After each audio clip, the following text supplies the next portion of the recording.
আপনি একটা on Islami bank আপনি চাইতেছেন তওবা করে ফিরিয়ে আসি এটার ইসলামী ব্যাংক বানাইবেন, কেমনে বানাইবেন এটার রূপরেখা ওখানে সব দেওয়া আছে এই স্ট্যান্ডার্ডের ভিতরে। একবারে বাঁচার কোনো পদ্ধতি অবলম্বন করলাম না, একেবারে বললাম যে না ইসলামী ব্যাংকিং এর দরকারে নাই, ওলামায়ে কেরাম ইসলামী ব্যাংক থেকে দূরে দূরে থাকলেন, তাহলে পুরা জাতি সুদের মধ্যে ডুবে যাবে, পুরা জাতি অন্ধকারে থাকবে।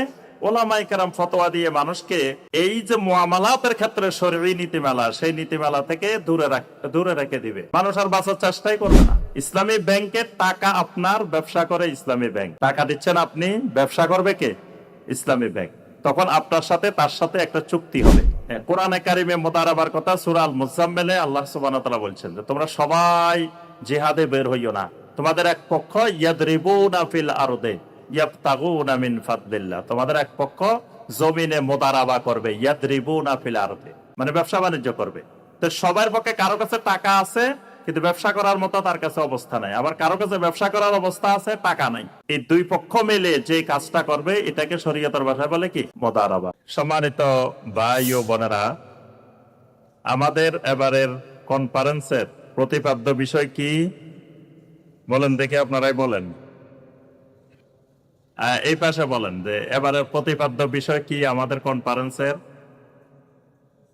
না হয় নাই তাওহীদের সাথে মানবতার পথে, ওইটা তো আমাদের প্রতিপাদ্য বিষয় না, ওইটা হলো তাফসীরুল কোরআন ফাউন্ডেশনের বিষয়। আমরা বলছি খায়রুল হুদা কনফারেন্সের প্রতিপাদ্য বিষয় কি?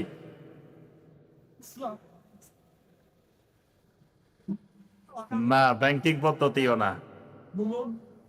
হ্যাঁ, আমাদের প্রতিপাদ্য বিষয় হলো জুলুম মুক্ত অর্থনীতি, ইসলামী অর্থনীতি। মানে ইসলামী অর্থনীতি, ইসলাম যে অর্থনীতি আমাদেরকে শিখায়, ইসলাম যে অর্থনীতি বিশ্ব মানবতাকে দিয়েছে, এখানে কোনো জুলুম নাই, যাররা পরিমাণ কোনো জুলুম নাই। আর দুনিয়ার যত অর্থনীতি আছে সকল অর্থনীতিতে জুলুম আছে, জুলুমে ভরা। ইসলামী অর্থনীতিতে কোনো জুলুম নাই, কেউ জুলুমের শিকার হবে না। লা দরারা ওয়ালা দেরারা। নবী সাল্লাল্লাহু আলাইহি ওয়াসাল্লাম বলছেন ইসলামী অর্থনীতি এমন এক অর্থনীতি যেখানে কেউ ক্ষতিগ্রস্ত হবে না, অন্য কেউ ক্ষতিগ্রস্ত করবে না, নিজেও ক্ষতিগ্রস্ত হবে না, অন্য কাউকেও ক্ষতিগ্রস্ত করবে না। এটাই হলো ইসলামী অর্থনীতি। তো দেখা যায় ইসলামী অর্থনীতির বিষয়টা আমাদের মুসলিম সমাজে উপেক্ষিত। মানুষ ইবাদতের ক্ষেত্রে যেভাবে আগানো, মুআমালাতের ক্ষেত্রে সেভাবে পিছানো। মানে যাও যতটুকু মানুষ ইবাদত করে, কিন্তু মুআমালাত সম্পর্কে, মুআমালাতের মধ্যেও যে ইসলাম আছে, লেনদেনেও যে ইসলাম আছে, এই বিষয়টা সম্পর্কে মানুষ তেমন একটা জ্ঞান রাখে না। তো আমাদের দেশের ওয়াজ মাহফিল বা সেমিনার যা যা হয়, খুব কম মাহফিলেই আলোচনা হয় অর্থনীতির উপরে। অর্থনৈতিক বিষয়গুলো আমাদের মুসলিমদের কাছে এখনো অনেকগুলো অস্পষ্ট। এজন্য অনেকের কাছে ইসলামী ব্যাংকিং সম্পর্কে ধারণা নাই। ইসলামী ব্যাংকিং এর যে বিষয়গুলো, এই বিষয়গুলো সম্পর্কে অনেকের কাছে ধারণা নাই। এই ধারণা না থাকার কারণে অনেকেই মনে করে যে ইসলামী ব্যাংক আর সাধারণ ব্যাংক, কনভেনশনাল ব্যাংক, সুদভিত্তিক ব্যাংক, এগুলো মনে হয় সব একই।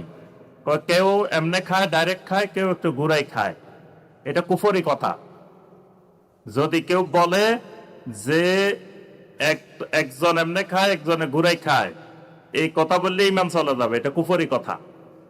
কারণ আমিও ভাত খাই, কাফেরও ভাত খায়, কিন্তু আমারটা হালাল।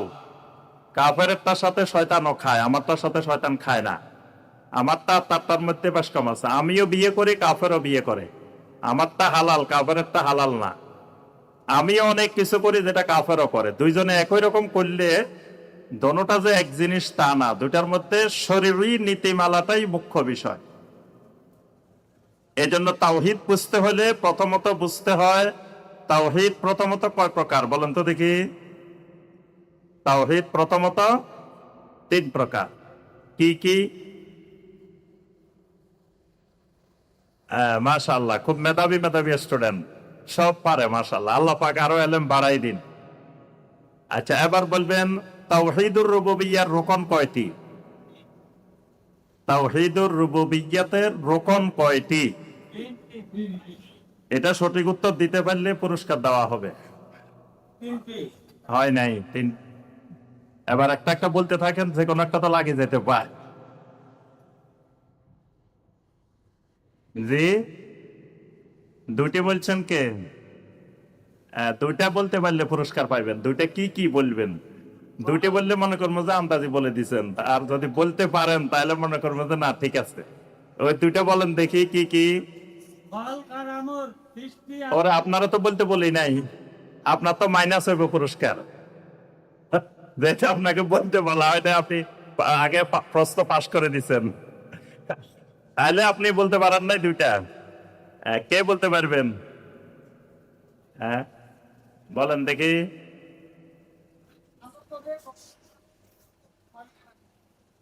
বুঝি নাই না, ওখানে বলেন। প্রথমত তাওহীদুর রুবুবিয়্যাতের রোকন কয়টি? আগে এটা বলেন কয়টি। পরে তো বসেন, আপনি বসেন। কে বলবেন? আপনি বলেন তাওহীদুর রুবুবিয়্যাতের রোকন কয়টি? প্রথমত দুইটি। কি কি? একটা হলো নফি আর একটা আসবাব। জি, নফি এবং আসবাব। হয় নাই। আপনাকে বলতে বলি, আপনি চুপ করে থাকবেন। আপনাকে যখন বলবো বলতে, বেশি মেধাবী তো এই জন্য বাইরে যান, আপনি বলবেন না। আমাদের উত্তর 11 নম্বরে যায়। 11 নম্বরে আমি যা প্রশ্ন করি তো ভাই সব বলি দিয়ে, সব বলে হা করে পাকা কিরে কোথা থেকে আইলো এর থেকে সব বলি দে। এখন বলবেন না তাওহীদুর রুবুবিয়্যাতের রোকন কয়টি, এটা শুনেন নাই পর্যন্ত কোনোদিন। তার অর্থ হলো আপনারা তাফসীরুল কোরআনের সাথে নাই, তাফসীরুল কোরআনের আলোচনা শুনেন না, শুনলে এগুলো মুখস্থ হয়ে যায়। এগুলা সবচেয়ে বেশি পাইবেন আমাদের তাফসীরুল কোরআনের আলোচনার মধ্যে। সব শাইখের আলোচনায় আছে কম বেশি, কিন্তু আমাদের এখানে বেশি আছে, কারণ আমরা এই বিষয়গুলোকে সবচেয়ে অগ্রাধিকার দিই। আমাদের স্লোগান হলো তাওহীদের সাথে। তাওহীদ আগে, তাওহীদ পাস, সবার আগে তাওহীদ, তারপরে বাকি সব। তাহলে তাওহীদুর রুবুবিয়্যাতের রোকন হলো দুইটি। একটা হলো ইফরাদুল্লাহি সুবহানাহু ওয়া তাআলা বিল খালক, আর একটা হলো ইফরাদুল্লাহি সুবহানাহু ওয়া তাআলা বিল আমর। একটা হলো খালক, একটা হলো আমর। সূরা আল আরাফের 54 নম্বর আয়াত, এই আয়াতে আল্লাহ পাক এই দুইটা রোকন বর্ণনা করছে। আয়াতটা মুখস্থ করে ফেললে দুইটা রোকন মুখস্থ হয়ে যাবে। আলা লাহুল খালকু ওয়াল আমরু তাবারাকাল্লাহু রাব্বুল আলামিন। আল্লাহ পাক বলছেন জেনে রাখো, আলা জেনে রাখো, ভালো করে শুনে রাখো, মনে রাখো আজীবনের জন্য। কি মনে রাখবা? লাহুল খালকু ওয়াল আমরু, যত সৃষ্টি আছে সমস্ত সৃষ্টি একমাত্র তার। আল্লাহর বলার নাম হচ্ছে লাহু, লাহু মানে তার। ওয়াল আমরু, সুতরাং যত আদেশ আছে, যত হুকুম আছে, যত আইন আছে, এগুলো একমাত্র তার। এই দুইটা বর্ণনা করে তারপরে আল্লাহ বলছেন কার, তিনি কে, লাহুটাকে তাবারাকাল্লাহু রাব্বুল আলামিন। ওই লাহু হইলেন তাবারাক, বরকতময় আল্লাহ রাব্বুল আলামিন। এখানে আল্লাহ পরিচয় দিচ্ছেন রাব্বুল আলামিন, মানে এটা তাওহীদুর রুবুবিয়্যাতের দুইটা রোকন। মনে থাকবো এবার? অল্প শিখবো, কিন্তু শিখি যাবো আজকে এখান থেকে, কনফারেন্স থেকে, যাতে আজীবন মনে থাকে। আচ্ছা, এবার আসেন এখানে 2 নম্বর যেটা ফরাদুল্লাহি তাআলা বিল আমর। আমরের দুইটা প্রকার আছে। আমর কয় প্রকার? 2 প্রকার। কি কি? আচ্ছা, তো আপনি বলিয়েন না, আপনার প্রথম মানা করছি যে বলবেন না, তা আপনি দেখে খালি বলে ফেলান, আপনি চুপ করে থাকবেন। বাকিরা বলেন দেখি আমর 2 প্রকার। কি কি? কে বলতে পারবেন? আজকে দেখি মেধাবী স্টুডেন্ট নাই, সব দুর্বল স্টুডেন্ট। জি, তাওহীদে দুর্বল, তাওহীদে দুর্বল। অন্যান্য জ্ঞান বিজ্ঞান আলহামদুলিল্লাহ অনেক আগানো, কিন্তু তাওহীদে দুর্বল।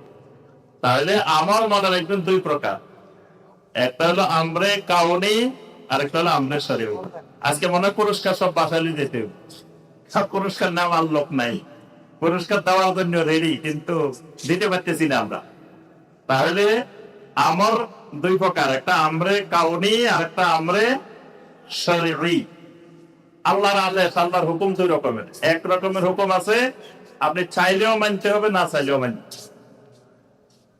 আমার শাড়িগুলো সাদা হয়ে গেছে, আমি যদি হাজারো চাই এগুলো সাদা হইতে দিব না, থামাইতে পারবো না। এগুলো আমার কথা শুনে না। তাইলে কার কথা শুনে? যে দাঁড়িয়ে বানাইছে, যে দাঁড়িয়ে ভিতর থেকে বাইরে হচ্ছে, তার কথা শুন। আমার কথা এগুলা শুনে না। তো এই হুকুমটা আমরে কাউনি, এটা কাফেরও মানতে বাধ্য, মোরতাদও মানতে বাধ্য, নাস্তিকও মানতে বাধ্য, ইহুদিও মানতে বাধ্য, মুসলিমও মানতে বাধ্য। এরকম আল্লাহর অনেক হুকুম আছে যেগুলো সবাই মানতে বাধ্য। মৃত্যু এসে গেলে কেউ থামে রাখতে পারে না, ধরে রাখতে পারে না, এটা আমরা কাউনি। এটা হলো আল্লাহর এক ধরনের হুকুম। আরেকটা আল্লাহর আদেশ আছে আমরে শরঈ হুকুম। এটা চাইলে মানতে পারে, না চাইলে নাও মানতে পারে। মূলত তাওহীদুর রুবুবিয়্যাত বলতে এই পয়েন্টটাই তাওহীদুর রুবুবিয়্যাত, মানে আমরে শরঈটাই তাওহীদুর রুবুবিয়্যাত। তাহলে আমি এই এতদূর আসছি, এই পর্যন্ত আসছি যে কথাটা বোঝানোর জন্য, সেটা হইলো একজন মুসলিম যেটাই করুক সেটা বৈধ হয়, হালাল হয়, জায়েজ হয়। মূল কারণ এটা যদি আমরে শরঈ হয়, এটার মধ্যে যদি শরিয়া থাকে, শরিয়া থাকলে হালাল, শরিয়া নাই এটা হালাল। এখন আপনি বললেন যে ইসলামী ব্যাংক আর সাধারণ ব্যাংক দুইটা এক, দুইটা এক না, আকাশ পাতাল তফাৎ, আসমান জমিন তফাৎ। কারণ সুদভিত্তিক ব্যাংকে যাইবেন আর আপনি অ্যাকাউন্ট করবেন, ইসলামী ব্যাংক আপনি গেলে লাভ পারে অ্যাকাউন্ট করবেন না, আপনাকে তার আগে একটা ফর্ম দিবে। এই ফর্মের মধ্যে অনেকগুলো শর্ত লেখা আছে, এই শর্তগুলো পড়ে সিগনেচার করবেন। এই শর্তগুলোর মধ্যে শরিয়া নীতিমালাগুলো সব লেখা আছে, কিন্তু আমরা পড়ি না, দেখি, জানি না। আমরা তাই খালি চোখ বুঝে সিগনেচার করে চলে আসি, কিন্তু কি লেখা আছে দেখি না। দেখলে বুঝবেন এখানে অনেকগুলো শরঈ নীতিমালা লেখা আছে। আপনি যখন সুদভিত্তিক ব্যাংকে টাকা রাখতেছেন, আপনি কোনো শর্ত দিচ্ছেন না, আপনার টাকা সে যে কোনো জায়গায় বিনিয়োগ করতে পারেন। কিন্তু ইসলামী ব্যাংকে টাকা রাখছেন, আপনি শর্ত দিয়ে দিচ্ছেন আমার এই টাকা কোন হারাম পন্থায় বিনিয়োগ করা যাবে না। এই শর্তে সে আপনার থেকে টাকা নিচ্ছে। আপনার টাকা কোনো হারাম জায়গায় সে বিনিয়োগ করতে পারবে না, কোন সুদের ভিত্তিতে সে কিছু করতে পারবে না। তারপরে কোন জুয়া, কোন গারার, কোন হারাম কোন কাজে সে আপনার এই সম্পদ, আপনার এই টাকা সে লাগাইতে পারবে না। এই শর্তগুলোর ভিত্তিতে সে আপনার থেকে টাকা নিচ্ছে। তাহলে এখানে টাকা নেওয়ার ক্ষেত্রে শরঈ নীতিমালা আপনার মেনেই নেওয়া হচ্ছে, আর ওখানে শরঈ নীতিমালার কোনো বালাই নাই। একজন কয় আমি শরিয়ায় মানি না, আরেকজন কয় না শরিয়ার বাহিরে আমি যাই না। দুইটা কোনোদিন এক হইতে পারে না। ধরেন আমরা মুসলিম, আমরা করতেছি যে আমরা শরিয়ার বাইরে যাইতে পারি না, কিন্তু মাঝে মধ্যে শরিয়া লঙ্ঘন হয় না আমাদের? আমরা কি সম্পূর্ণ শরিয়ার উপরে চলতে পারি না? তো এই জন্য ইসলামী ব্যাংকিংও শরিয়ার উপরে চলতে গেলে, যখন রাষ্ট্র ইসলামী না হয়, রাষ্ট্র কোরআন সুন্নাহর না হয়, বাংলাদেশ ব্যাংক শরিয়া ভিত্তিক না হয়, সম্পূর্ণ শরিয়া ভিত্তিক না হয়, তখন ইসলামী ব্যাংকিং চলতে গেলে অনেক ধরনের বাধা বিপত্তির সম্মুখীন তাকে হইতে হয়। কারণ জাহিলি সমাজে ইসলাম মানা অনেক কঠিন জিনিস। সুতরাং বাংলাদেশ ব্যাংকের সাথে তো সকল ইসলামী ব্যাংকে, শরিয়া ব্যাংকে সম্পর্কিত হইতে হয়। বাংলাদেশ ব্যাংকের বাইরে যাওয়ার তো তার সুযোগ নেই। যে জায়গার সাথে সম্পৃক্ত হবে ওই জায়গাটা তো শরিয়া ভিত্তিতে চলে না, সেখানে শরিয়া বহির্ভূত জিনিসও আছে, শরিও আছে। তারপরেও ইসলামী ব্যাংক অন্যান্য সুদভিত্তিক ব্যাংকের মতো বাংলাদেশ ব্যাংকে যেই এফডিআর জমা রাখতে হয়, যা যা জমা রাখতে হয়, এগুলাই পদ্ধতিতে জমা রাখে না। এগুলা শরিয়ার বৈধতার জন্য তাদের পক্ষে যতটুকু সম্ভব সর্বোচ্চ চেষ্টা করে যে বাংলাদেশ ব্যাংকের সাথেও লেনদেনের ক্ষেত্রে যেন শরিয়া বজায় থাকে। একেবারে যেখানে গিয়ে অনুপায় আর সম্ভব না, সেই ক্ষেত্রে তারা ওইটা করে, তবে ওইটাকে তাদের আয়ের অন্তর্ভুক্ত করে না। ইসলামী ব্যাংকিং সম্পর্কে পড়াশোনা না করলে আপনি এগুলো বুঝতে পারবেন না, এগুলো বাইরে থেকে বোঝা যাবে না। কারণ এগুলো অনেক বড় আলেমও যদি ইসলামী ব্যাংকিং এর উপরে পড়াশোনা না করেন, উনি বর্তমান আধুনিক বিশ্বের যে ইসলামী ব্যাংকিং, এই ব্যাংকিং সম্পর্কে উনি ধারণা দিতে পারবেন না। কারণ উনি কোরআন হাদিস সব পড়ে ফেলছে। কোরআন হাদিসে কোথাও এলসির কথা আছে, লেটার অফ ক্রেডিট কি আছে? এলসি খোলা লাগে না ব্যবসা বাণিজ্য করতে হইলে ব্যাংকে? এলসি খোলার কথা উনি কোরআন হাদিসে কোথাও পাইবো? রাসূল সাল্লাল্লাহু আলাইহি ওয়াসাল্লামের যুগে কি এলসি খোলা লাগতো ব্যবসা বাণিজ্য করতে হইলে? রাসূল সাল্লাল্লাহু আলাইহি ওয়াসাল্লামের যুগে এক দেশ থেকে আরেক দেশে পাসপোর্ট লাগতো না, ভিসা লাগতো না, ব্যবসা বাণিজ্য করতে হলে এরকম এলসি খোলা লাগতো না, কিচ্ছু লাগতো না। তো এখন আপনি এলসির কথা কোরআন হাদিসে কোথায় পাবেন? কারণ আপনারা একজন আসি করলো যে ভাই আমি কি এলসি করতে চাইতেছি, যাই জীবনে না, এটা কোরআন হাদিস বিরোধী, এটা কোরআন হাদিসে নাই। তা এখন এলসি না করতে আপনার তো ব্যবসা করবেন কেমনে? আপনি আন্তর্জাতিক বিশ্বের সাথে আপনি ব্যবসা বাণিজ্য কেমনে করবেন? এলসিটাকে, লেটার অফ ক্রেডিটটাকে আপনি সরিয়ে নিয়ে আসতে হবে। এটা শরিয়া পদ্ধতি আছে এলসি খোলা। ওই শরিয়া পদ্ধতিতে আপনি এলসি খোলেন, শরিয়াতে বৈধ, আপনি ব্যবসা বাণিজ্য করার কোনো অসুবিধা নেই। তারপরে আপনি কারেন্ট অ্যাকাউন্টে টাকা রাখতেছেন ইসলামী ব্যাংকে। এই কারেন্ট অ্যাকাউন্টের টাকাটা এটা কর, এটা লোন হিসাবে দিতেছেন। এটা ব্যাংকে আপনি করদে হাসান দিতেছেন, করদে হাসান। কারেন্ট অ্যাকাউন্ট হয় করদে হাসান। করদে হাসান মানে আপনি কোনো লাভ দিবেন না, ব্যাংকে ঋণ দিতেছেন। যদি আপনার এটা আমানত হইতো তো ব্যাংক এই টাকা ধরতে পারতো না, যেমনি দিবেন এমনি রাখে দিতে হইব। আপনি কর দিচ্ছেন, লোন দিচ্ছেন ব্যাংকে, এই জন্য ব্যাংক এটা তার ইচ্ছা মতো সে বিনিয়োগ করবে, সে ব্যবহার করবে। আপনি যখন চাইবেন তখন আপনাকে টাকাটা দিয়ে দিবে। এটা হলো কারেন্ট অ্যাকাউন্ট। আর যেগুলো সেভিংস অ্যাকাউন্ট, তারপরে যেগুলো এফডিআর, এগুলো হলো মুদারাবাহ, শরীয়ী নীতিমালার মুদারাবাহ। তা আমরা সেই বিষয়গুলোতে আসতেছি। প্রথম কথা, এই যে আমার যে ডিগ্রিটা সিপিএসএস, যেটার জন্য একটু আগে সম্মাননা দেওয়া হলো, এই সিপিএসএস এর জন্য যে 61টা শরিয়া স্ট্যান্ডার্ড, এটা প্রত্যেক ওলামায়ে কেরামের প্রথমে পড়া জরুরি। প্রথম পড়তে হবে ওলামায়ে কেরামদেরকে, কারণ এগুলো না পড়লে, কারণ নবী সাল্লাল্লাহু আলাইহি ওয়াসাল্লামের যুগের লেনদেন আর বর্তমান সময়ের লেনদেনে অনেকগুলো তফাৎ আছে। সরাসরি নবী সাল্লাল্লাহু আলাইহি ওয়াসাল্লামের যুগে, সাহাবায়ে কেরামের যুগের ওই লেনদেন আর এখন যে ব্যাংকিং লেনদেন, এই দুইটার মধ্যে অনেক তফাৎ আছে। তো সারা বিশ্বের ইসলামিক স্কলাররা, যেখানে সৌদি আরবের সবচেয়ে বড় বড় ওলামায়ে কেরাম সবাই আছেন এখানে, তারা রিসার্চ করে, গবেষণা করে এই 61টা শরিয়া স্ট্যান্ডার্ড মাআইরুশ শরঈয়া তারা নির্ধারণ করছেন সারা পৃথিবীর জন্য, বিশ্বের সমস্ত দেশের জন্য। যত দেশে ইসলামী ব্যাংকিং চলবে, এই শরিয়া মানদণ্ড, এই শরিয়া স্ট্যান্ডার্ড মেনে চলতে হবে। এবং একটা অন ইসলামী ব্যাংকে ইসলামী ব্যাংক বানাইতে হইলে কি কি নীতিমালা মানতে হবে, এটার মধ্যে সব দেওয়া আছে, আগাগোড়া প্রথম থেকে শুরু করে শেষ পর্যন্ত। আপনি একটা অন ইসলামী ব্যাংক, আপনি চাইতেছেন তওবা করে ফিরে আসি, এটার ইসলামী ব্যাংক বানাইবেন। কেমনে বানাইবেন এটার রূপরেখা ওখানে সব দেওয়া আছে, এই স্ট্যান্ডার্ডের ভিতরে দেওয়া আছে। আপনার এখানে ওয়াকফ অ্যাকাউন্ট, ওয়াকফ কেমনে হবে, এই ওয়াকফের সম্পূর্ণ নীতিমালা এখানে দেওয়া আছে। যাকাতের সম্পূর্ণ নীতিমালা এখানে দেওয়া আছে। তারপরে আপনার ফতোয়া, ফতোয়ার উপরে আলাদা একটা স্ট্যান্ডার্ড আছে। এখানে ফতোয়া কিভাবে প্রয়োগ করা হবে এবং যারা শরিয়া সুপারভাইজারি কমিটিতে থাকবেন তাদের যোগ্যতা কি হবে, তারা কিভাবে ফতোয়া দিবেন, তাদের কাছে ব্যাংক কিভাবে ফতোয়া চাইবে, তারা কিভাবে ব্যাংক মানতে হবে, এই বিষয়গুলো ওখানে সব দেওয়া আছে।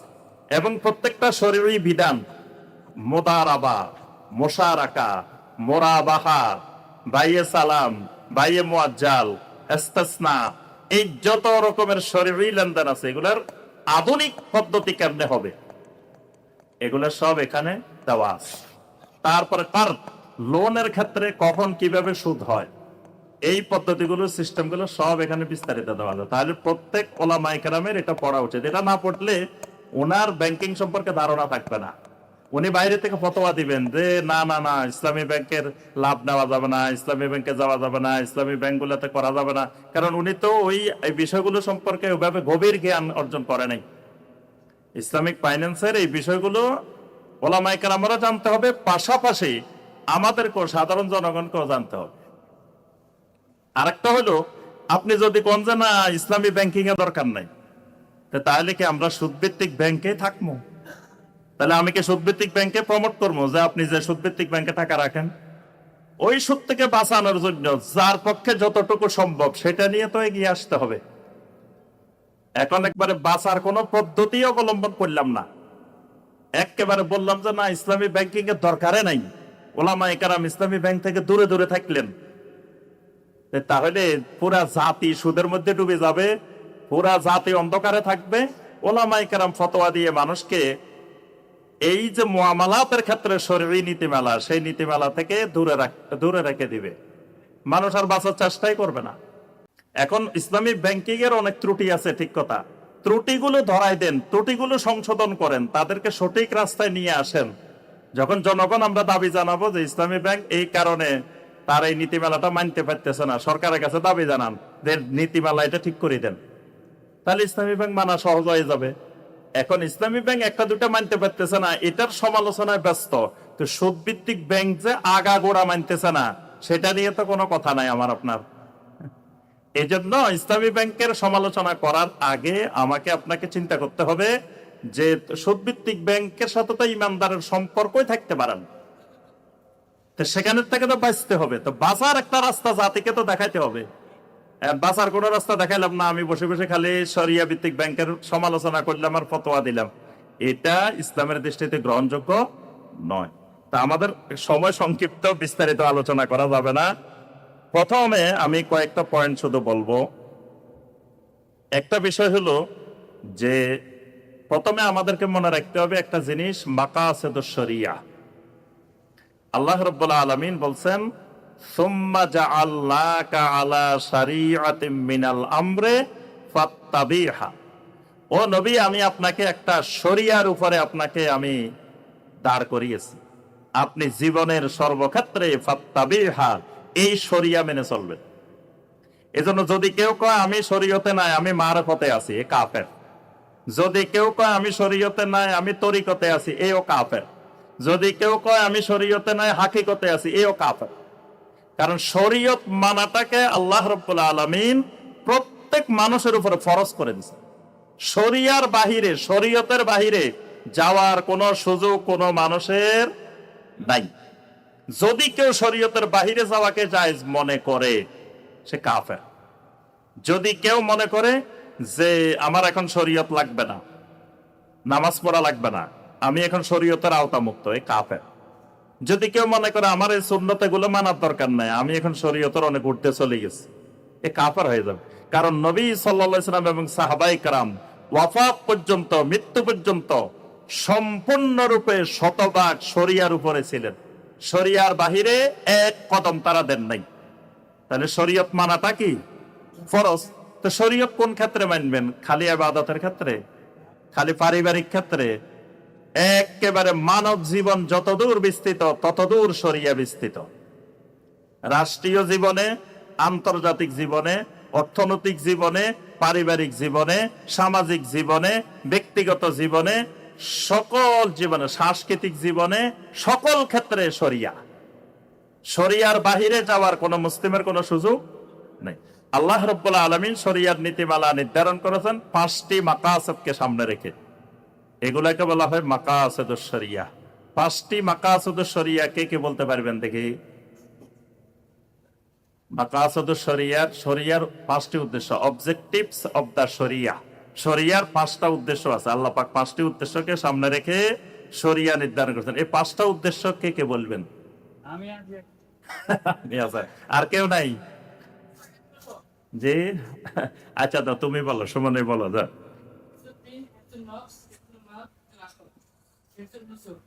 হেফজুন,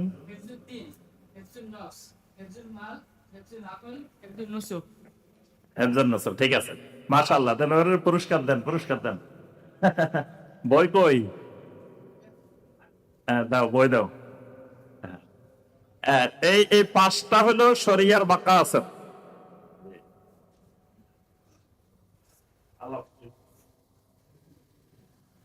তাহলে শরিয়ার মাকাসিদ হলো 5টা। এগুলো মুখস্থ না, এগুলো ঠোঁটস্থ রাখতে হবে। এগুলো তো আমরা প্রতিদিন পড়াই, প্রত্যেক ক্লাসে পড়াই আমরা। এগুলো খালি মুখস্থ জিনিস না, এগুলো ঠোঁটস্থ জিনিস, বলার আগে বাইরেতে থাকবে। এগুলা খালি বাইরেব, এগুলো মুখস্থ না। তাহলে শরিয়ার মাকাসিদ হলো 5টা। 1 নম্বর মাকাসিদ হিফজুদ্দিন। হিফজুদ্দিন মানে দ্বীনের হেফাজত।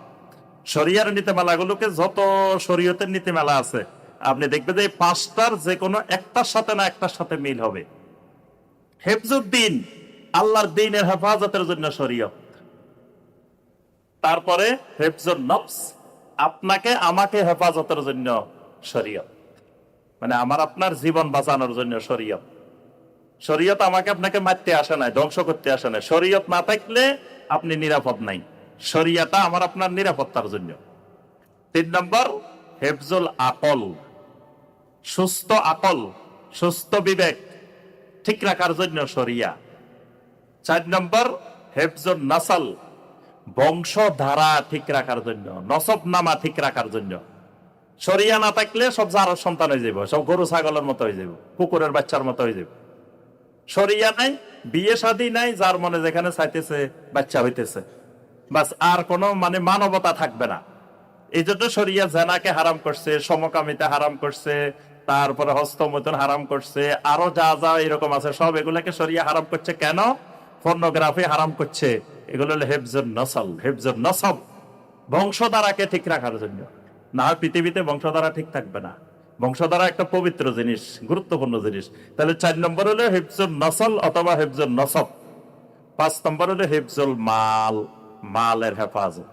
শরিয়ার অনেকগুলা নীতিমালা দেখবেন শুধু মালের সাথে সম্পৃক্ত, সম্পদের সাথে সম্পৃক্ত। সম্পদকে আল্লাহ বলছেন ফিতনা, ইন্নামা আমওয়ালুকুম ওয়া আওলাদুকুম ফিতনা। তোমাদের সম্পদ, তোমাদের সন্তান সন্ততি, এগুলো তোমাদের জন্য ফিতনা, পরীক্ষার কারণ। তাহলে সম্পদ দিয়ে আল্লাহ পরীক্ষা করেন। এই পরীক্ষার মধ্যে উত্তীর্ণ হওয়ার মাধ্যম হলো সম্পদটাকে শরিয়া দিয়ে পরিচালনা করা, শরিয়ার উপরে পরিচালনা করা। তাহলে এই সম্পদ কিয়ামতের ময়দানে আপনার আমার জন্য জান্নাতে যাওয়ার মাধ্যম হবে। যদি এই সম্পদের মধ্যে শরিয়া না থাকে তাহলে এই সম্পদ জাহান্নামে যাওয়ার কারণ হবে। এই জন্যই এই হিফজুল মালের জন্যই শরিয়ার নীতিমালা, এটার জন্যই ইসলামী ব্যাংকিং এর নীতিমালাগুলো এই হিফজুল মালের আওতাভুক্ত। কারণ আপনার কয়েক কোটি টাকা আছে, টাকা এগুলো কি ঘরের মধ্যে রাখবেন? কি আধুনিক বিশ্বে ঘরে রাখার কোন সিস্টেম আছে? ওই যে আগের জমানায় পাতিল ভরি ভরি মাটির নিচে রাখতো না? আগে বড় স্বর্ণের মানে পাতিল ডেক্সি ভরি ভরে মাটির নিচে রাখে দিত মানুষ, ব্যাংক ছিল না। তো এখন আধুনিক বিশ্বে এখন আর ঘরে টাকা রাখার সম্ভব না। তা আপনাকে তো এক জায়গায় না এক জায়গায় রাখতে হবে, টাকা এগুলার লেনদেন করতে হবে, টাকা এগুলা কিছু না কিছু করতে হবে। তো করতে হলে আপনার তখন শরিয়া লাগবে। কি লাগবে? শরিয়া দিয়ে করতে হবে। সামনে থাকবে শরিয়া। তো শরিয়া অনুযায়ী করার জন্যই এই ইসলামী ব্যাংকিং এর ক্ষেত্রে শরিয়া নীতিমালা। এবার আসেন আমরা কয়েকটা জিনিস আমরা বলবো যে এই জিনিসগুলো থাকলে আপনার লেনদেন শরিয়া বহির্ভূত। এই জিনিসগুলো না থাকলে মোটামুটি আপনার লেনদেন শরিয়া সম্মত।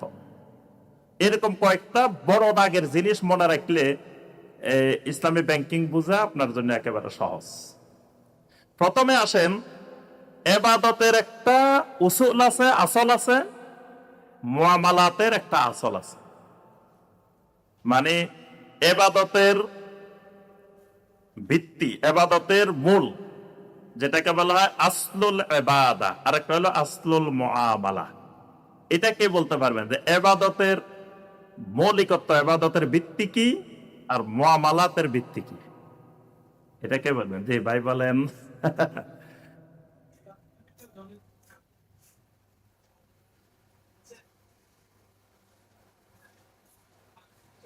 মাশাআল্লাহ, দেন দেন দেন, পুরস্কার দেন, মুশফিক ভাইরে পুরস্কার দিয়ে দেন।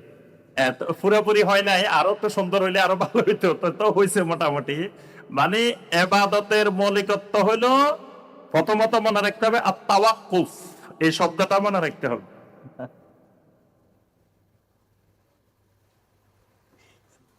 তো এবাদতের মৌলিকত্ব হলো কি? আত-তাওয়াক্কুফ। তাওয়াক্কুফ শব্দটা মানে, তাওয়াক্কুফ মানে কি? তাওয়াক্কুফ মানে 3 রাস্তার মোড়, 4 রাস্তার মোড় দেখছেন না? এটা হলো তাওয়াক্কুফ। মানে আপনি গাড়ি নিয়ে যাইতেছেন, 3 রাস্তার মোড়ে 4 রাস্তার মোড়ে গাড়ি চালিয়ে যাওয়া যাবে না, থামতে হবে। থেমে ওই সিগন্যাল দেখতে হবে, লাল বাতি জ্বলে না হলুদ জ্বলে না সবুজ জ্বলতেছে, কোনটা দেখতে হবে। লাইটের দিকে তাকানো লাগে। তাকানোর পরে যদি দেখেন যে গ্রিন, বাস আবার জাম, কোনো অসুবিধা নাই। যদি দেখতেছেন রেড, তাহলে কি করতে হবে? থামে যেতে হবে। যদি দেখতেছে হলুদ, কি করতে হবে? একটু অপেক্ষা করতে হবে যে হয় সবুজ আসবো না হয় লাল আসবো, এটা দেখা ছাড়া যাওয়া যাবে না। তাইলে ওই ইন্নাল হালালা বাইয়িনুন ওয়া ইন্নাল হারামা বাইয়িনুন ওয়া বাইনাহুমা উমুরুন মুশতাবিহাত, মানে সবুজও স্পষ্ট, লালও স্পষ্ট, মাঝখানে একটা মুশতাবিহাত আছে, হলুদ আছে। এটা কতক্ষণ পরে লালও হয়ে যেতে পারে, সবুজও হয়ে যেতে পারে, ওটা হলো মুশতাবিহাত। আচ্ছা, এখন আসেন, এই যে আপনি এটা দেখা ছাড়া যাইতে পারতেছেন না, ঠিক এবাদতের নীতিমালা হলো এবাদত ততক্ষণ পর্যন্ত করা যাবে না যতক্ষণ ওই গ্রিন সিগন্যাল না পাওয়া যাবে, মানে দলিল না পাওয়া যাবে, এতক্ষণ একটা নফল এবাদত করা যাবে না। এটা হলো এবাদতের আসল। আরেকটা হলো মুআমালাত, লেনদেনের আসল। লেনদেনের আসল হলো এবাহা। দুটা শব্দ মনে রাখবেন, ওইটা হলো তাওয়াক্কুফ, এটা হলো এবাহা। এবাহা মানে মুবাহ। আল্লাহর জমিনে যত লেনদেন আছে সব হালাল, কতক্ষণ পর্যন্ত? যতক্ষণ না এখানে হারামের দলিল পাওয়া না যায়। কিন্তু এবাদতটা উল্টা, এটা কিন্তু বিপরীত, দুটা কিন্তু বিপরীত। ওইটা হলো ততক্ষণ করা যাবে না যতক্ষণ পর্যন্ত দলিল না পাবেন, ততক্ষণ ইবাদত করা যাবে না। আর এটা হলো কি, ততক্ষণ করা যাবে, এটা হালাল, ধরে নিবেন যে এটা বৈধ। তো নিষেধ হবে কখন? যখন দলিল পাওয়া যাবে, নিষেধাজ্ঞার দলিল, করার দলিল না, নিষেধাজ্ঞার দলিল, করা যাবে না এটার দলিল। আমাদের দেশে দেখবেন, ওই যে আপনি যখন কইবেন ভাই এটা বেদাত, কয় এটা কোন হাদিসে পাইছো? হাদিস এটা দেখ। হাদিসে যদি থাকতো এটা বেদাত হইতো নেই, বেদাত হওয়ার প্রশ্নই আসে না। হাদিসে নাই দেখি তো এটা বেদাত। তা আমি হাদিস দেখামো কোথা থেকে? কয় এটা কোন কিতাবে পাইছো? তো কিতাবে আছে না, কিতাবে তো নাই, এই জন্যই তো এটা বেদাত। তাহলে যিনি বলবে এটা করা যাবে, দলিল দেখাবে উনি। যিনি বেদাত বলবে উনি দলিল দেখানো লাগবে না, এটা দলিল নাই, এই জন্যই তো বেদাত, উনি দেখাইবো কোথা থেকে? এখন হলো এই এবাদতের ক্ষেত্রে যিনি বলবে যে এটা এবাদত, এটা করা যাবে, দলিল দেখাবে সে, কারণ দলিল ছাড়া এবাদত করা যায় না। আর মুআমালাতের ক্ষেত্রে যদি কেউ বলে তোমার এটা করা যাবে না, দলিল দেখাবে সে। বুঝে আসছে? যদি কেউ তোমার এখানে ব্যাংকে টাকা রাখা যাবে না, কেন যাবে না? দলিল দাও। আমি যদি কই রাখা যাবে, এটা দলিল দেওয়া লাগবে না। কথা বুঝে আসছে?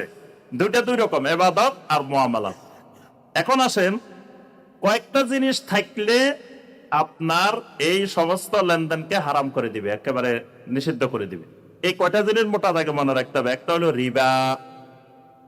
রিবার উপরে আগে আমাদের শাইখ আব্দুল আলিম ইবনে কাউসার মাদানী হাফিজাহুল্লাহ আলোচনা করছেন রিবার উপরে। আচ্ছা বলেন তো দেখি, রিবা প্রথমত কয় প্রকার? কে কে বলবেন? দুই প্রকারের নাম সহ। খালি কয় প্রকার বলতে হবে না, আপনি বলতে পারবেন নাম সহ যে রিবা কয় প্রকার? কেউ বলতে পারবেন না? রিবা দুই প্রকার। প্রথমত একটা রিবা আন নাসিয়া, আর একটা রিবা আল ফাদাল। প্রথমত দুই প্রকার। বর্তমানে পৃথিবীতে 100-র উপরে রেবার ধরন আছে। নবী সাল্লাল্লাহু আলাইহি ওয়াসাল্লামের যুগের রেবাটা দুই ধরনের ছিল, রেবা আন নাসিয়া, রেবা আল ফাদাল। বর্তমানে অনেক ধরনের আছে। আচ্ছা এখন আসেন, এই রিবা, ব্যাংক বলেন, ইন্স্যুরেন্স বলেন, তারপরে যত রকমের আপনার ফাইন্যান্সিয়াল ইনস্টিটিউশন বলেন, যত লেনদেন বলেন, যদি এর মধ্যে কোনো এক ধরনের সামান্যতম রিবাও পাওয়া যায়, এটা হারাম, এটা নিষিদ্ধ। রিবার লেশ মাত্র থাকা যাবে না। কারণ রিবাকে নবী সাল্লাল্লাহু আলাইহি ওয়াসাল্লাম কি করছেন? কুল্লু রিবাল জাহিলিয়াতে তাহতা কাদামাইয়া মাউদুউন। নবী সাল্লাল্লাহু আলাইহি ওয়াসাল্লাম আরাফার ময়দানে দাঁড়িয়ে খুতবার মধ্যে বলছেন, জাহিলিয়াতের যত রিবা আছে আমার এই দুই পায়ের নিচে ফিসে ফেললাম। মানে সমস্ত রিবাকে নবী সাল্লাল্লাহু আলাইহি ওয়াসাল্লাম মাটির সাথে ফিসে ফেলছেন। তো উম্মতারা কয় কি, রাসূল ফিসে ফেলছে, উম্মতারা ওখান থেকে তুলি আবার নিয়ে আসছে। সব আশাকে রাসূল তো, এই জন্য যে আল্লাহ রাসূল ফিসে ফেলছে, এই জন্য ওখান থেকে আবার তুলি নিয়ে আসছে সুদের। নবী সাল্লাল্লাহু আলাইহি ওয়াসাল্লাম এটাকে কিয়ামত পর্যন্ত চিরতরে রহিত করে দিছে, যে এটা আর পৃথিবীতে আমার উম্মতের মধ্যে আসবে না। কিন্তু এখন উম্মত এটা নিয়ে খুব আরামে আছে, রিবা। তাহলে রিবাটা সমস্ত লেনদেনকে নাকচ করে দেয়, নিষিদ্ধ করে। সামান্যতম রিবার লেশ মাত্র পাওয়া যাওয়া যাবে না। দুই নম্বর যেটা, সেটা গারার। আর একটা জিনিস হলো গারার। গারার কি? গারার মানে অস্পষ্টতা। কোন লেনদেনে অস্পষ্টতা পাওয়া যাবে না। নাহা রাসূলুল্লাহ সাল্লাল্লাহু আলাইহি ওয়াসাল্লাম আন বাইইল গারার। নবী সাল্লাল্লাহু আলাইহি ওয়াসাল্লাম গারারকে নিষেধ করে দিয়েছেন। গারার তিন ধরনের হয়। একটা মাইনর গারার হয়, একটা মিডল গারার হয়, একটা এক্সেসিভ গারার হয়। মানে একটা বেশি অস্পষ্ট, একটা মাঝামাঝি অস্পষ্ট, আর একটা সামান্য অস্পষ্ট, তিন ধরনের হয়। তো যেটা বেশি অস্পষ্ট এটা শরীয়তে হারাম। ছোটটা মাঝারিটা কোন রকম চলে শর্ত সাপেক্ষে। কারণ ছোটটা কিরকম, ধরেন আপনি একটা বিল্ডিং বিক্রি করবেন, তা এখন বিল্ডিং এটা বিক্রি করবেন, তো এখন একজন আসে কইলো যে, ক্রেতা আসে কইলো যে এই বিল্ডিং এর ফাউন্ডেশনটা আমার দেখানো লাগবে, কি রকম রড দিছে, কি রকম সিমেন্ট দিছে, কি দিছে, এটা না দেখে আমি বিল্ডিং এটা কিনবো কেমনে? তা এখন আপনি কি এটারে খুঁড়ের ফাউন্ডেশন দেখাইতে পারবেন? এটা সম্ভব না। তাহলে এই ভিতরে কি দিছে এটা না দেখিও বেচা কিনা করা লাগবে। এখানে কিন্তু কিছু গারার রয়ে গেছে, কিন্তু এই গারার দূর করা সম্ভব না। এগুলোকে বলা মাইনর গারার। এগুলো এরকম আরো অনেক জিনিস আছে যেগুলো আপনি দেখাইতে পারবেন না, যেগুলা ছাড়া আপনি লেনদেন করতেই পারবেন না। যেমন ধরেন বাড়ি ভাড়া দিচ্ছেন, বাড়ি ভাড়া দিচ্ছেন একজনের কাছে, মাসে বাড়ি ভাড়া 20,000 টাকা। তো কয়দিনের জন্য ভাড়া দিচ্ছেন এটা? এক মাসে কয়দিন? এখন যেই মাস 31, তাহলে এই মাসে একদিনের ভাড়া বেশি দেওয়া লাগবে। যেই মাস ফেব্রুয়ারি মাস 28 দিন, এই মাসে 2 দিনের ভাড়া কম দিবে। কি যদি মাস হয় 30 দিন, তাহলে তো যেই মাস 28 দিন 2 দিনের ভাড়া কম দিবে না? আবার যেই মাস 31 দিন, একদিনের ভাড়া বেশি দিব। আপনি তো ওখানে উল্লেখ করেন নাই কয় দিনে মাস, খালি বলছেন যে মাসে ভাড়া হবে কত, 20,000 টাকা। এখন মাস কয় দিনের, এটা কিন্তু গারার রয়ে গেছে। এগুলাকে বলে মাইনর গারার। মানে এই গারার ছাড়া লেনদেন সম্ভব না। অনেক ধরনের গারার।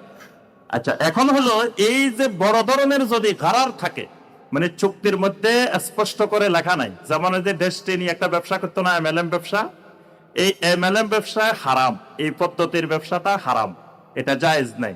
এটার অনেকগুলা কারণের মধ্যে একটা কারণ, এই এমএলএম পদ্ধতির মধ্যে গারার আছে। গারার কি রকম? ধরেন আমার থেকে আমি 10 জনের কাছে দিলাম, 10 জনের এখান থেকে অংশ পেলাম, এই 10 জন আরো দিল, আরো দিল, তো এটা চলতে আছে চলতে আছে, থামবে কোথায়? এক সময় তো চুরি করে সব নিয়ে চলে যাব, তাহলে নিচের গুলা কিচ্ছু পাইলো না, উপরের গুলা টাকা পাইছে।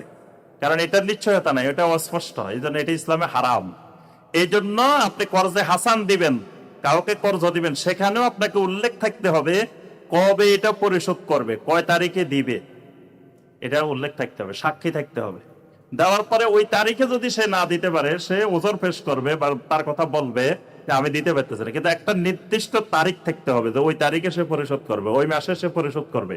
এরকম একটা নির্দিষ্ট, কোনো অস্পষ্টতা কোনো লেনদেনে থাকার সুযোগ নাই। আমরা আর বিস্তারিত ব্যাখ্যা যাচ্ছি না। গারার এটা হলো 2 নম্বর, মনে রাখতে হবে। গারার 1 নম্বর রিবা, 2 নম্বর গারার, 3 নম্বর মাইসের। মাইসের মানে জুয়া। জুয়া ইসলামে হারাম। জুয়ার কোন ধরন অর্থনীতিতে থাকা যাবে না, থাকলে ওটা ব্যাংকিং হোক, ওইটা ইন্স্যুরেন্স হোক, যেই পদ্ধতি হোক, মাইসের পাওয়া গেলে, জুয়া পাওয়া গেলে, কামার বা মাইসের এটা পাওয়া গেলে পুরা লেনদেনকে নষ্ট করে দিবে, পুরা লেনদেন হারাম হয়ে যাবে। জুয়া থাকা যাবে না। বর্তমানে দেখবেন আপনার অনলাইনে জুয়া আছে, বিভিন্ন ধরনের জুয়া আছে। এই জুয়ারও আবার অনেক ধরন আছে, এই জুয়া থাকা যাবে না। তবে আরেকটা হলো জুয়ালা। জুয়ালা শরীয়তে জায়েজ। ওই শরিয়া স্ট্যান্ডার্ড 61টা স্ট্যান্ডার্ডের মধ্যে একটা স্ট্যান্ডার্ড আছে জুয়ালা। জুয়ালা মানে পুরস্কার ঘোষণা করা। যেমন ধরেন আমার এখানে খনিজ সম্পদ আছে, আমি ঘোষণা দিলাম কেউ যদি আমার এই খনিজ সম্পদটা তুলে দিতে পারে তাকে আমি এত লক্ষ টাকা দিব। একজন আসে বলে আমি চেষ্টা করি, দেখতে পারি, পাইলে পাইতেও পারি, না পাইলে নাও পাইতে পারি, কারণ খনিজ সম্পদ আছে তো নিশ্চিত না, আমি ধারণা আনা করতেছি। তা এখন সেই আসি কাজ শুরু করছে, তাহলে কাজ শুরু করার সময় তার সাথে চুক্তি হইতে হবে, খনিজ সম্পদ পাওয়া গেলে কি হবে, না পাওয়া গেলে কি হবে। কিন্তু আমি যে পুরস্কারটা ঘোষণা করলাম, এই কাজ শুরু করার সাথে সাথে ওই পুরস্কারটার সে হকদার হয়ে গেছে, এবার আমি আর ফেরত আসার অধিকার নাই। এটাকে শরীয়তের ভাষায় বলা হয় জুয়ালা। এরকম অনেক কাজের কন্ট্রাক্ট দিতে হয়, এগুলা হলো জুয়ালা। জুয়ালা জায়েজ, কিন্তু ওই মাইসের জায়েজ নেই। তাহলে 3 নম্বর মাইসের। 4 নম্বর তাগরির। তাগরির হইলে লেনদেন নষ্ট হয়ে যায়। তাগরির, তাগরিরটা কি? দোকানে জিনিস কিনতে গেছেন, তা এখন ক্রেতা বলতেছে যে আপনি খালি জামা একটা ভালো করে দেখতেছেন, এটা তো ক্রেতা কয় এই যে ভাই কিনলে তাড়াতাড়ি কিনে ফেলান, এটা কিন্তু এই এক্সপোর্ট বন্ধ হয়ে গেছে, এটা পাইতেন না, আর 1 সপ্তাহ পরে আসলে পাবেন না, আসলে এভেলেবেল, এই মিথ্যা কথা বলছে। আপনারা কিনার জন্য মিথ্যা কথা বলছে। তারপর আপনি একটা গায়ে দিয়ে দেখতেছেন কেমন হয় একটু দেখি, বাইরে আপনারা এমন মানানি মানাইছে এটা, মানে যাতে আপনি তাড়াতাড়ি কিনে ফেলান। আসলে আপনার কিচ্ছু হয় না, আপনার আরো ভালো দেখা যাচ্ছে না, কিন্তু হে আপনাকে খালি মানে পুষটাইতেছে, এটা এত সুন্দর লাগতেছে আপনারে, মনে হয় যে এটা আপনার জন্যই বানাইছে। এইগুলাকে শরীয়তের ভাষায় বলা হয় কি তাকরীর। এই তাকরীর থাকলে কোন লেনদেনের মধ্যে এটা হারাম হয়ে যায়। আরেকটা জিনিস হারাম করে তাদলিস। তাদলিস কি জিনিস? তাদলিস হলো পুরান গাড়ি, পুরান জিনিস রং করে একবার নতুন বানায় ফেলছে, এখন মানুষের কাছে নতুন বলে বিক্রি করে দিছে। এরকম মানে একটা জিনিসকে গোপন করে বিক্রি করে দিছে, এটাকে বলা হয় তাদলিস। আরেকটা হলো গাবান।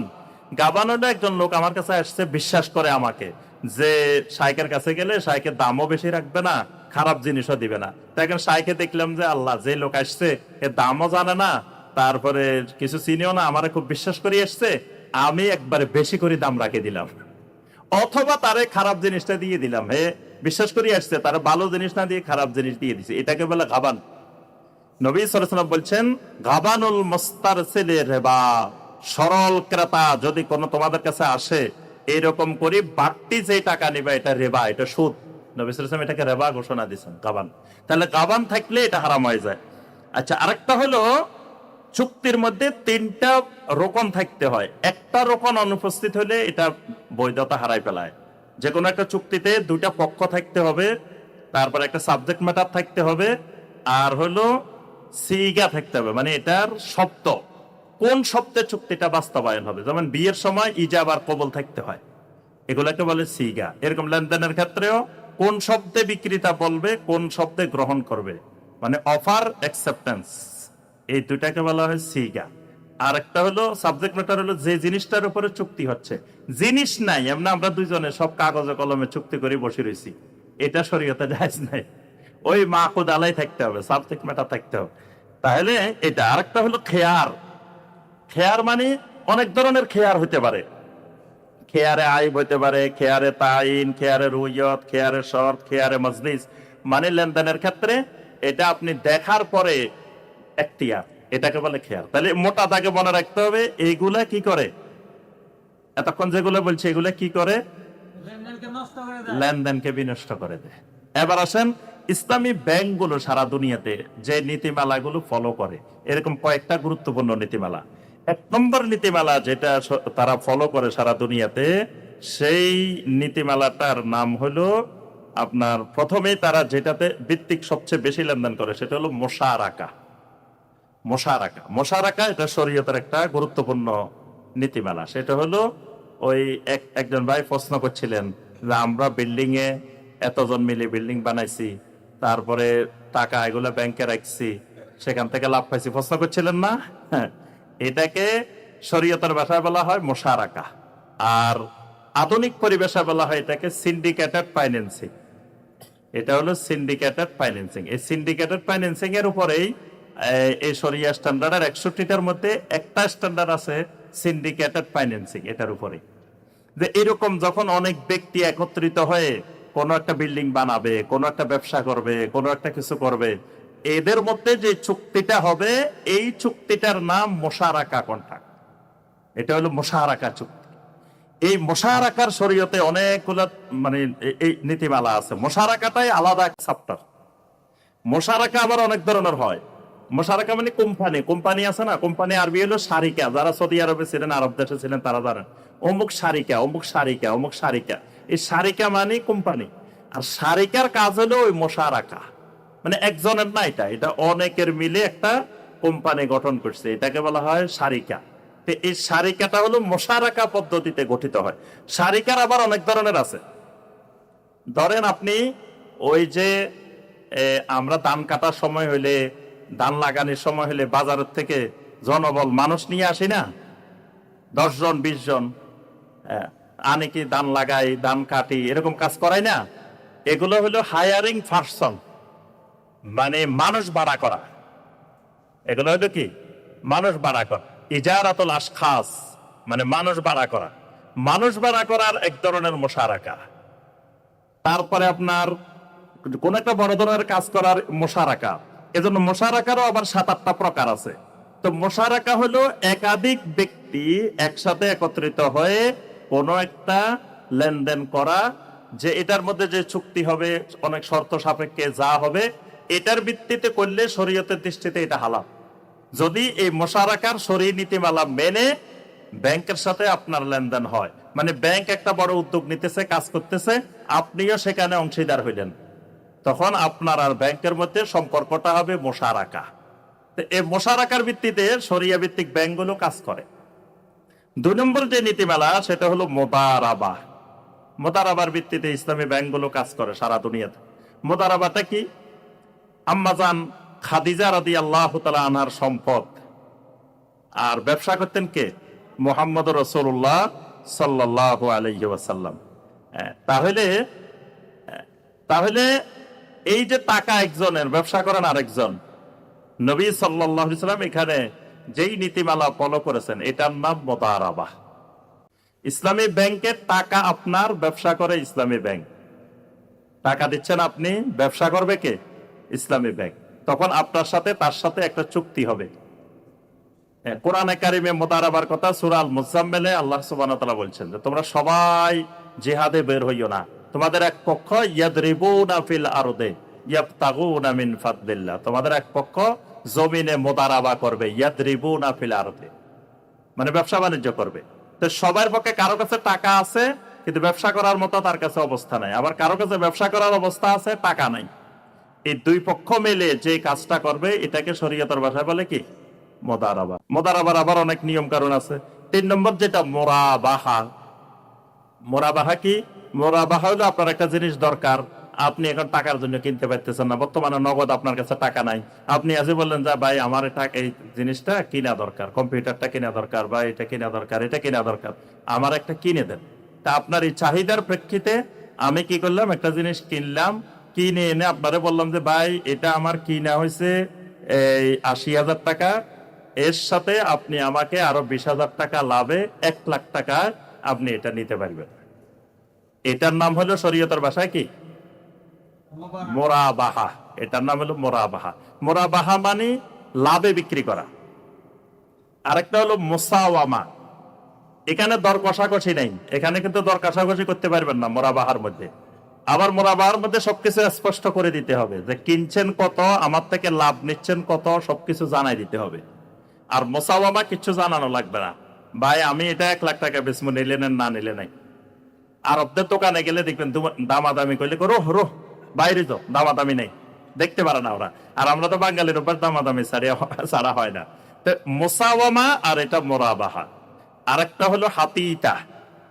হাতিটা হলো কম দামে বিক্রি করা, আরেকটা হলো সমান সমান দামে বিক্রি করা। তো এখন এই যে মুরাবাহা, ইসলামী ব্যাংকিং পদ্ধতিতে মুরাবাহা শরিয়ার এই নীতিমালাটাকে প্রয়োগ করা হয়। ইসলামী ব্যাংকে দেখবেন, ব্যাংকগুলোতে আপনি টাকা কিছু কিনতে যাবেন, তখন আপনাকে কি জিনিসটা কিনে তার সাথে বাড়তি লাভ যোগ করে আপনাকে দিবে। এটা হলো কি? মুরাবাহা। আরেকটা হলো 4 নম্বরে যে নীতিমালাটা তারা ফলো করে, বাইয়ে সালাম। বাইয়ে সালাম হলো আপনি কোনো জিনিস উৎপাদন করবেন, মানে কিছুদিন পরে এটা উৎপাদন হবে কিন্তু এখন নাই, তো আমরা শেষ করব। আপনার এই ধরেন এই কিছুদিন পরে ধান আসবে, এখন কৃষকের টাকার দরকার, এখন তার কাছে যে ধান লাগানোর জন্য, চাষাবাদ করার জন্য টাকা নেই, তা এখন তার টাকার দরকার। কিছুদিন পরে তার টাকা হয়ে যাবে, ধান আসলে তার টাকা হয়ে যাবে। তো এই যে আপনি তাকে অগ্রিম টাকাটা দিবেন, কি চুক্তিতে? যে ওই আপনাকে ধান আসলে এত মন দাম দিবে, এই শর্তে আপনি যে টাকাটা দিবেন, এই চুক্তিটা হলো সালাম চুক্তি, সালাম কন্ট্রাক্ট। আরেকটা হলো ইস্তেসনা।